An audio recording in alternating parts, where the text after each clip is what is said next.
تعمل ايه عشان توصل للفيو الخرافي ده؟ هتنزل تركب من موقف عبود بهزر طبعا.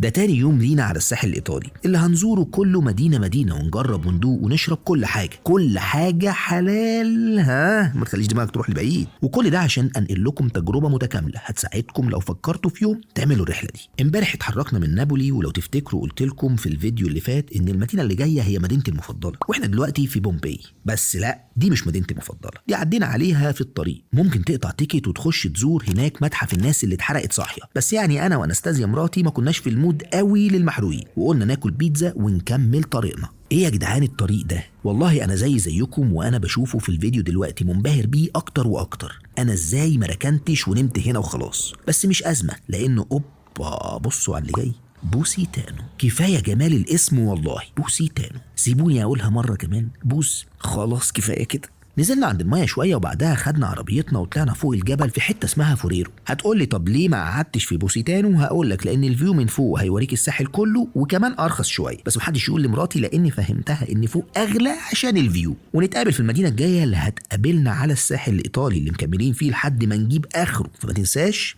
تعمل فولو.